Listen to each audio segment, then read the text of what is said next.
The Racing Pod on Off the Ball with William Hill. Best odds guaranteed on all Irish and UK racing. 18 plus. See gamblingcare.ie. Welcome to episode 27 of the Racing Pod on Off the Ball. John Duggan and Johnny Ward with you. Remember, we're here every week with analysis, race previews, tip stories, and a bit of the crack as well, and interviews as well. And the first half of the pod each week is free to air. The second part is exclusively for members. So be sure to sign up by going to offtheball.com/join. We're recording on Thursday this week because we want to take in the Oaks and the Coronation Cup at Epsom. The previews of these races and any other races on Saturday will be in the member section, so subscribe now for the previews of those races. In the free to air section now, we're going to preview the Epsom Derby on Saturday at 4:30. Great race, 1780 the first race, 244 years of an Epsom Derby, and just as this is the race now for flat racing and for colts and for stallions and for all this thing, it's just such a rich history. Johnny, how are you getting on? Very well, JD. Looking forward to the Derby. Wolf Tone was a teenager when the first Derby was run. Yeah, it's a race that, just as you say, there has so much history. And just even looking at Wikipedia today, 1825, Middleton wins the race, never raced before it or after it. And Amato in 1838, never raced before or after win the Derby.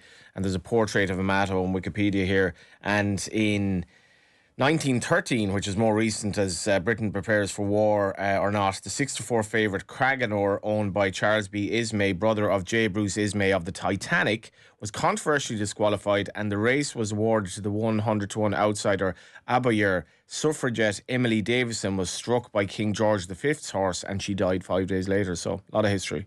And an Irish connection with the fact that Aidan O'Brien has trained more winners of the race than any other trainer. 9 in total. Can you name them? Can I name them? Wow. God, that's, if you ask Aidan O'Brien, he'd struggle with this. But Galileo, I'm going to have to look at this. I'll just tell you, will I? Galileo would probably have been, where was he in the pecking order? He was the first one. He was the first. Go on. High Chaparral. Saw him racing. Camelot won the, kind of technically won the 3 races that year because the Ledger winner was disqualified. A ruler of the world. Who's now a sire, was... Who rode him that day? Was it... I think it was Ryan Moore. Ryan Moore, okay. I don't really remember that Derby that well. Australia, Joseph O'Brien. Again, a Guinea's horse who is now a sire and very, very good horse. Wings of Eagles. Wings of Eagles was a bit of a surprise, wasn't he? As was Serpentine. Which of them was ridden by McNamara? I think it was Serpentine. Yeah. And Wings of Anthony Van Dyke is another one. Anthony Van Dyke, yeah, another kind of slightly unmemorable winner of the Derby. And then Auguste Rodin last year. And Auguste Rodin, like City of Troy, bounced back from an abject run in the Guineas or not. 2001, Aidan O'Brien's first winner, and then Lester Piggott won the race 9 times as a jockey, 1954 on Never Say Die, and then Tinoso in 1983. Galileo has sired the winner 7 times since his victory in 2001.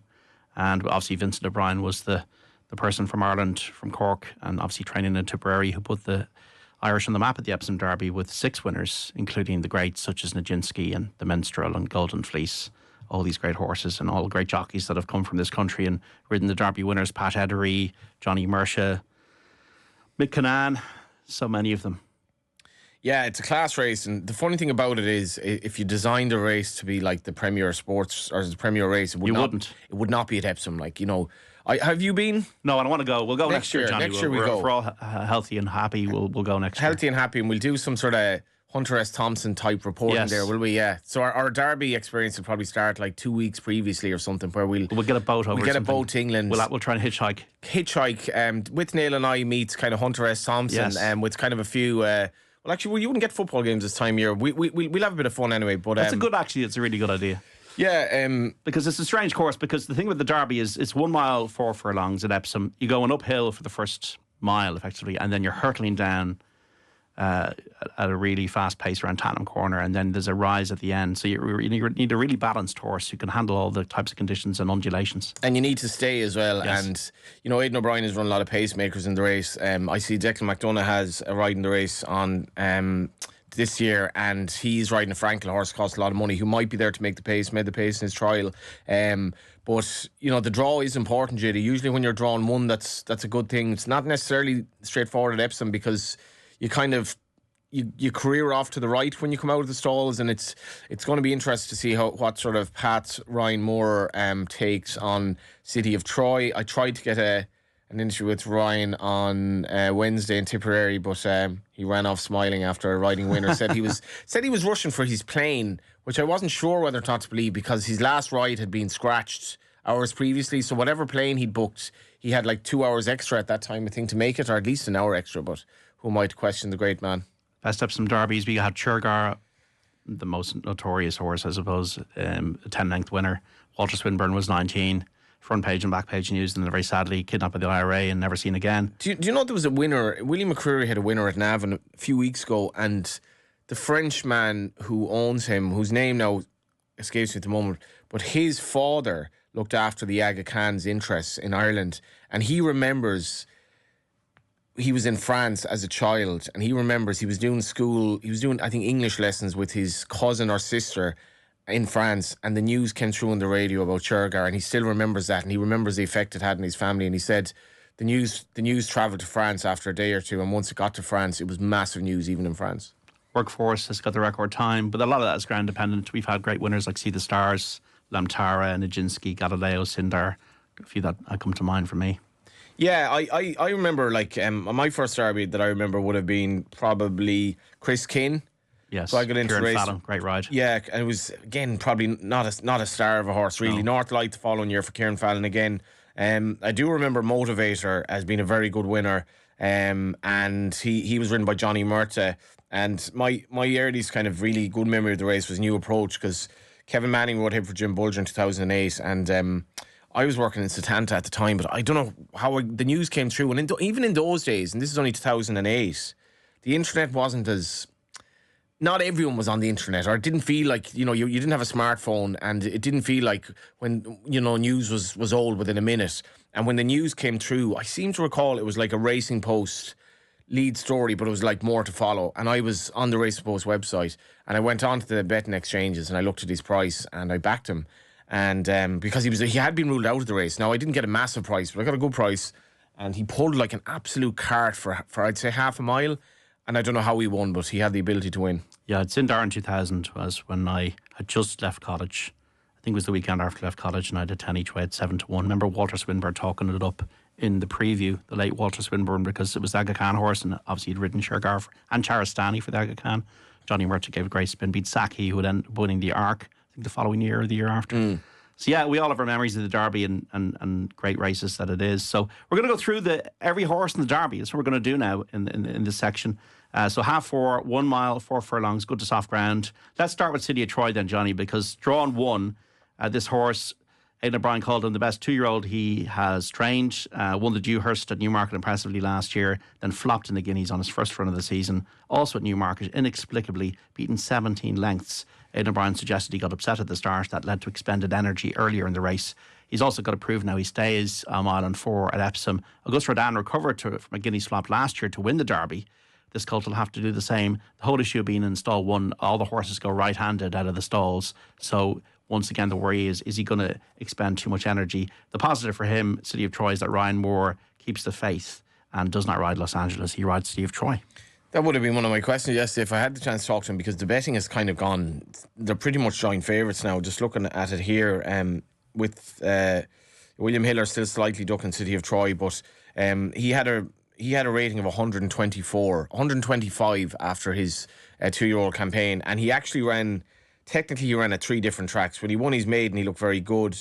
His run in the Superlative Stakes on the July course, I thought, was exceptional. He beat Hatem that day by 6.5 lengths, doing handstands, and he kind of exhibited this way of racing that was like quite. He looked like he was kind of only doing a sort of a half, 3/4 speed, even when asked. And when you eventually get him to go, he has this relentless pace. And he's showed that again then when he won at the normal Newmarket course in the Dewhurst. And again, he was 8:15 that day. I'm not sure he was in love with the soft ground, but he was very impressive. And Aidan O'Brien in saying he was the best 2-year-old he's had. Like, that's actually pretty much backed up by the figures. And as I say, like Hatem, who he beat, ran very well in the Guineas and then ran an excellent race in the Irish Guineas last Saturday. So it looks exceptional form. But Hatem has improved. He's by Phoenix of Spain. He's quite a big horse.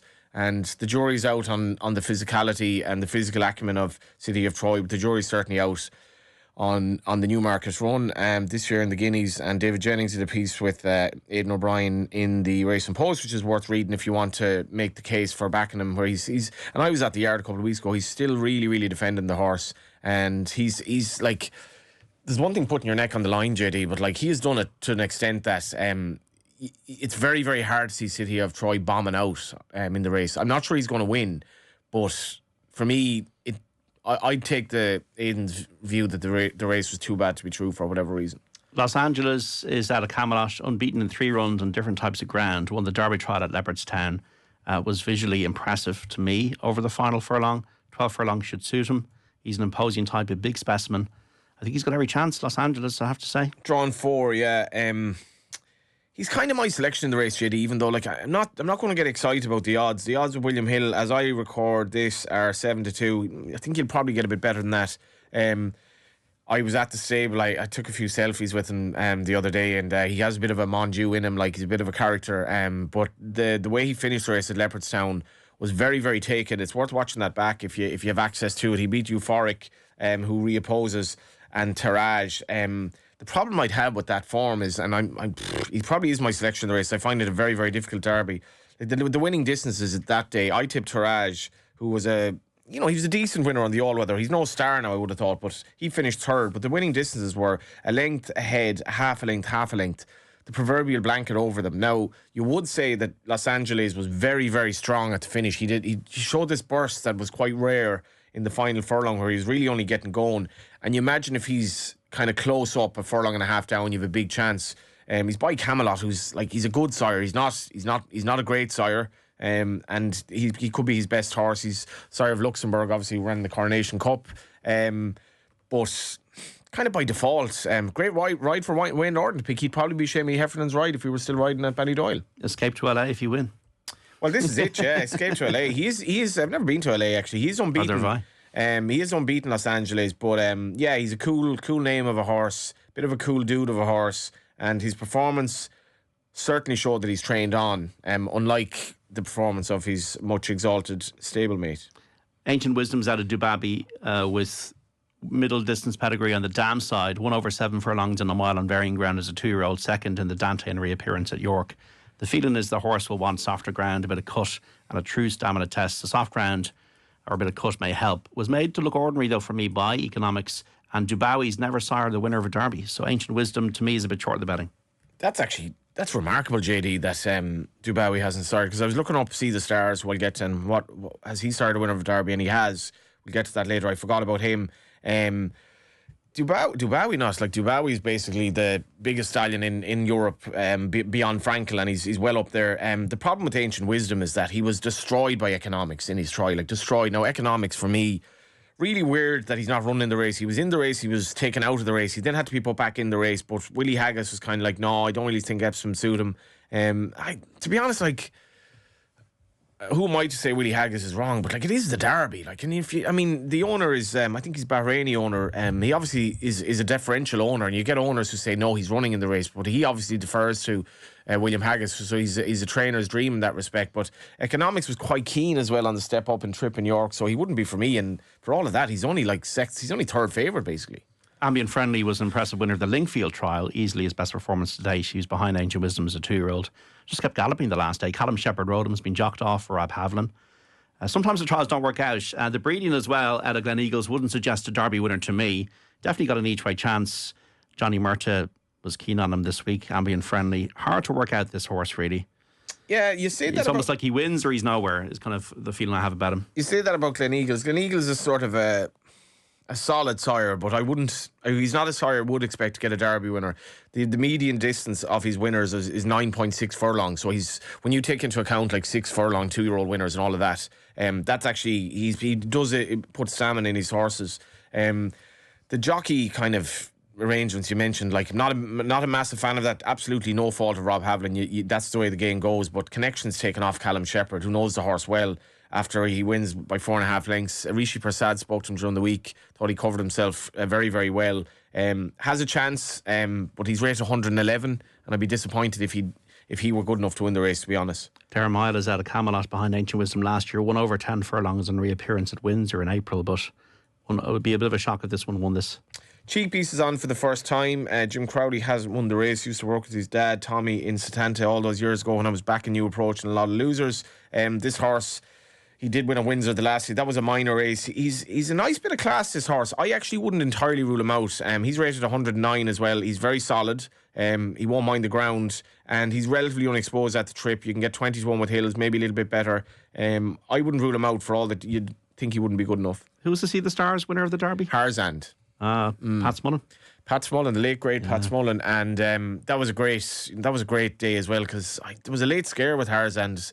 Dermot Weld had to perform, and Dermot Weld, who has a veterinary background, but his vet had to perform, I think a bit of a minor miracle that day to get him right on the day, and good horse, and he's kind of another of these. A lot of the Derby stallions, like the Derby winners, don't really make great stallions. I think Harzand's a little bit underrated as a stallion, but he's one of the kind of lower grade stallions. But that was his winner anyway. MacDuff is out to see the stars, second in a Group 3 on reappearance of Sandown. 2-year-old profile would not suggest he is at the top level, this colt, and connections feel he wants good ground, but owned by, what is it, Calla Abdullah's Calla Abdullah, yeah. He stepped up in trip at Sandown, and it generally see the stars horses. He's a 200 grand stallion for a reason. His horses are they're very good, but they're also, he's a sire by Eads, who I think is going to be a sensational stallion. But he's that price partly because of his class, but partly because his horses are reliable, and that's what you need in a premier stallion. So the keenness that this fella exhibited on his comeback at Sandown, I wouldn't be overly worried about. The problem is he has to step up again in trip. And he has to step up on form after the run behind Arabian Crown. Dancing Gemini was beaten by Ancient Wisdom as a 2-year-old at Doncaster, but then second in the French Guineas. Is that a Camelot? Will improve for the last run, says his trainer. Spoke to Dylan Brown McMonigal about this horse. I have to say he's gone completely under the radar for me. The race in Longchamp, he was 26 to 1. I was probably one of those races where I was looking at the Irish horses in behind Diego Velasquez and Henry Longfellow, two kind of much exalted horses, one by Frankel, one by Dubawi. Diego Velasquez cost, I think, 1.6 million. We'll get to another Frankel from that yard who cost a lot of money later. But Dancing Gemini was ridden by Dylan Brown McMonigal, ran very well. Interviewed Dylan at Tipperary Wednesday, and I said, I saw he wasn't jocked up for Anton in Epsom Friday. He's riding in Down Royal. And I said, are you riding at Epsom by chance? He goes, yeah, I'm riding the horse that finished second in the French Guineas, and steps up in trip. He steps up at half a mile in trip, which on one side that's a negative, but the other side it could bring about a lot of progress. And I don't know, was it after the interview I did or before that, but he's into like 10 to 1 now, which is remarkable, really. He was second in a very, very messy renewal of the French Guineas, and you wouldn't think, again, Camelot, he's out of an Australia mare, so it's a pedigree for a mile and a half. But I have to say I'm surprised at the odds he is. But very best luck to Dylan Brown. If you can get odds with William Hill on the jockey's title in Ireland this year, I'd be giving him a big chance. Bedham Justin is out to see the stars. Was not a superstar as a 2-year-old, then won a listed race over 10 furlongs at the course in April. So class for this has to be taken on trust. Our friend Bedham Justin, this horse trained by Andrew Balding to be ridden by Kerry's Oisin Murphy. Has one big positive, JD, and you know what that is?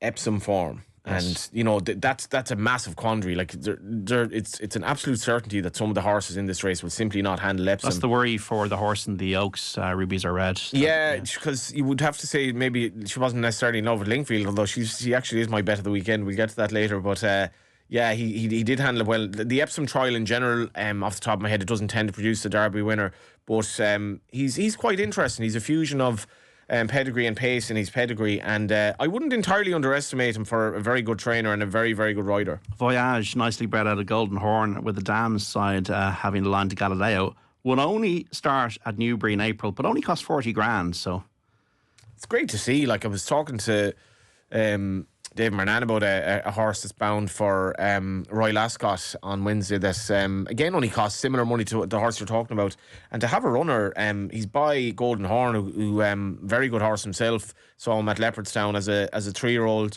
Once raced horse Richard Hannon, who was in Classic 1-2 winning form at the Curragh last weekend, drawn 16, which might be okay. You can make a case for him. You'd imagine, though, we spoke earlier on in the show about horses who were never seen before or after the Derby. You'd imagine once raced, not seen before his debut until 43 days ago. It's a lot to ask. Just to go through the others, Dallas Star was a 50 to 1 shock winner of the Ballysack Stakes at Leopardstown. Has to prove that wasn't a fluke. Euphoric is a son of Frankel.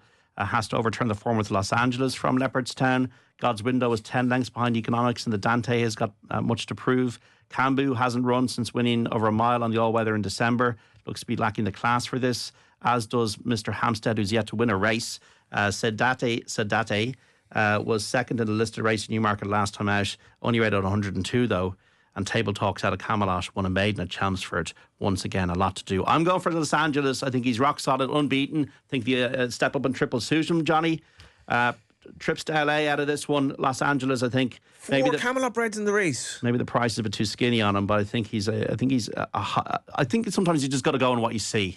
And from the way I saw Los Angeles finish that race at Leopardstown last time out, I liked it. He's my selection. Have you anything? I am going with Los Angeles. Like you'd imagine, best of luck to Declan McDonough. I'm delighted for Deck. He's getting really nice rides this season, picking up from across the yard. It's not easy as a freelancer, and he's riding euphoric here. And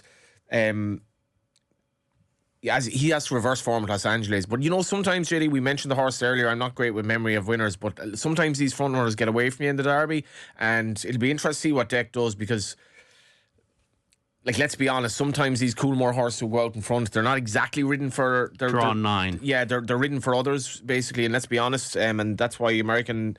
betting the couple horses under the same owners because they realise that pacemakers are there for pacemaking at times. But he's a horse who cost, I actually forgot this when I looked it up earlier. He's by Frankel. He cost 1.9 million guineas as a yearling. So that's well over €2 million. And he has a chance. I mean, if he's out there in front, he's not going to stop. Declan McDonough, and we've seen this before with front runners for Ed McBrien and Derby. He's by Frankel, so he can be a little bit keen, but he did run a blinder. Like, he's a length to find with Los Angeles, and he's about 40 to 1. He's your outsider, is he? He's my outsider, and I think he just might have a bit more in him, this horse. Like, he's probably a little bit underrated. Like, a length is a length. It's not an awful lot. What's to say it'll be different? And in fairness, getting out in the front at Epsom can be a help because, as you mentioned, it's top of the show. It's a crazy track. You'll get into trouble. You have to handle the Tottenham corner. You have to do this, you have to do that. But for all of that, and this is a low stakes race for me, if a stake at all, maybe have your 5 each way. Los Angeles for me, and we'll all go to Los Angeles. We probably won't quite be able to afford Los Angeles if he wins. Maybe if we get the double up with the Yokes, though. Okay, well, City of Troy is obviously the talking horse, and we'll see how he goes. And best luck to everybody involved in the Derby. I'd love to see him win it. Absolutely, so would I. 4:30 for the Epsom Derby. This is the Racing Pod on Off the Ball. If you're listening to the free version of the podcast, we're leaving you here. But if you're looking for more, including our analysis of the Oaks and the Coronation Cup at Epsom on Friday, go to offtheball.com/join to subscribe and get the full podcast with all of our racing tips, insights and stories from the week's action.